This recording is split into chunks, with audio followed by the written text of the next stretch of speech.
আজকে তোমাদের জন্য একটি ভিন্ন ধর্মী রেসিপি নিয়ে চলে আসলাম। আজকে আমি পাউরুটি দিয়ে কীভাবে আইস বোল বানানো যায় সেটাই তোমাদের সাথে শেয়ার করব।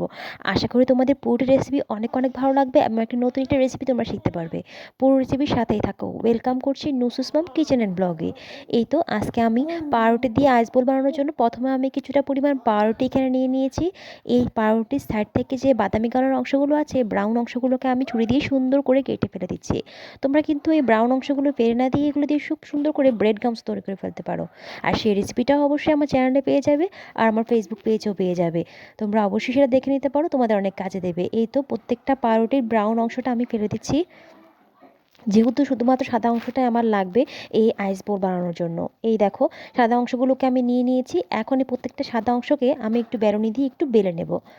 জাস্ট একটু জায়গাটা বড় করে নিচ্ছি আর কি। প্রত্যেকটাকে আমি সেম প্রসেস করব। এই তো একটা করা শেষ। এখন আরেকটাকে করে দেখাচ্ছি তোমাদেরকে। তোমরা একটু আলতো হাতে করার চেষ্টা করবে, বেশি চাপাচাপি করলে পাউরুটিটা ছিঁড়ে যাবে। তাই অবশ্যই আলতো হাতে কাজটা করবে। অ্যাটলিস্ট আমরা জায়গাটা বাড়ানোর চেষ্টা করছি, যেহেতু ভিতরে আমরা কিছুটা পরিমাণ আইসক্রিম দেবো। এই কারণে আমরা একটু জায়গাটাকে বড় করে নিচ্ছি, এই আর কি। তোমরাও চাইলে এভাবে করে আমার প্রসেসটা অবলম্বন করবে। এই তো এখন আমি কিছুটা পরিমাণ আইসক্রিম নিয়ে নিচ্ছি ভিতরে দেওয়ার জন্য। আইসক্রিমটা অবশ্যই তোমরা দেখবে যাতে করে চাকা থাকে, যাতে গলে না যায়। আমার আসলে ফ্রিজে কারেন্ট না থাকার কারণে এখন আমার আইসক্রিমটা কিছুটা হলেও গলে গেছে, যার কারণে এরকম বেরিয়ে আসছে। তোমাদেরটা অবশ্যই যাতে খেয়াল করবে আইসক্রিমটা যাতে চাকা চাকা থাকে, যাতে গলে না আসে। এভাবে আমি সম্পূর্ণ সবগুলো এভাবে সেম প্রসেসে বানিয়ে নিচ্ছি। তোমরা দেখো, তোমরা অবশ্যই এভাবে প্রত্যেকটা বানিয়ে নেওয়ার চেষ্টা করবে, একদম পারফেক্টলি হবে দেখবে। এই দেখো, আমার এরকম করে দুই তিনটা বানানো তোমাদেরকে দেখিয়ে দিচ্ছি। তারপর এই তো কিছুটা র্যাপিং পেপার দিয়ে মুড়িয়ে রাখবে। এভাবে আমি প্রায় 2 থেকে 3 ঘন্টার মতো ফ্রিজে রেখে দেবো। এই পর্যায়ে তোমরা 2 থেকে 3 ঘন্টা ফ্রিজে রেখে দেবে। তারপর এই তো চলে আসলাম বানানোর জন্য। কিছুটা পরিমাণ ডিম, ব্রেড ক্রাম্বস আর এই যেগুলো বানিয়ে রেখেছিলাম সেগুলো নিয়ে নিলাম। এখন আমি আইস বোলটাকে প্রথমে ডিমে মুড়িয়ে নিচ্ছি।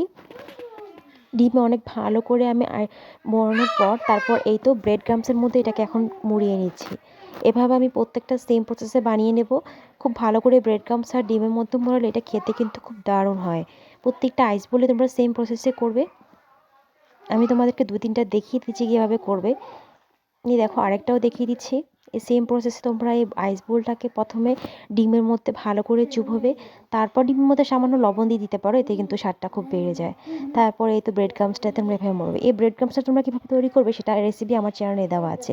এই পর্যায়ে তোমরা চাইলে যা বানাবে তা বানাবে, আর কিছুটা পরিমাণ ফ্রিজে সংরক্ষণ করে দিতে পারো সপ্তাহখানেকের জন্য। এই তো এখন আমি তেলটাকে গরম করে নিয়েছি। তেলটাকে বেশি গরম করবে না, অবশ্যই হালকা গরম থাকবে। যদি বেশি গরম করে ফেলো তাহলে দেখা যাবে উপরে কালার চলে আসবে, কিন্তু জিনিসটা ক্রিস্পি হবে না। এই জন্য ক্রিস্পি হওয়ার জন্য তেল হালকা গরম হয়ে আসলেই তোমরা এগুলোকে দিয়ে দিবে। তারপর উল্টে পাল্টে দারুণ একটা কালার চলে আসলেই তোমাদের আইস বোল জাস্ট রেডি। এই দেখো, আমি অল্প আছে আস্তে আস্তে করে এপাশ ওপাশ করে খুব সুন্দর করে ভেজে নিচ্ছি। একটা দারুণ কালার কিছুক্ষণের মধ্যেই চলে আসবে, আর তখনই আমি এগুলোকে নামিয়ে নেব। এই দেখো কত দারুণ একটা কালার চলে এসেছে। এই পর্যায়ে এখন আমি এগুলোকে নামিয়ে রাখছি। দেখো প্রত্যেকটা দেখতে কতটা সুন্দর হয়েছে, কতটা দারুণ একটা কালার এসছে। এই অবস্থাতে তোমরা এগুলোকে নামিয়ে ফেলবে। এগুলো খেতে যেমন ক্রিস্পি হয়, ভেতরটাও ঠিক তেমনি অনেক বেশি সফট হয়। আজকের রেসিপিটি কেমন লাগলো অবশ্যই আমাকে জানাবে। ভালো লাগলে পেজটিকে ফলো দিয়ে চ্যানেলটিকে সাবস্ক্রাইব করে পাশে থাকবে। আল্লাহ হাফেজ।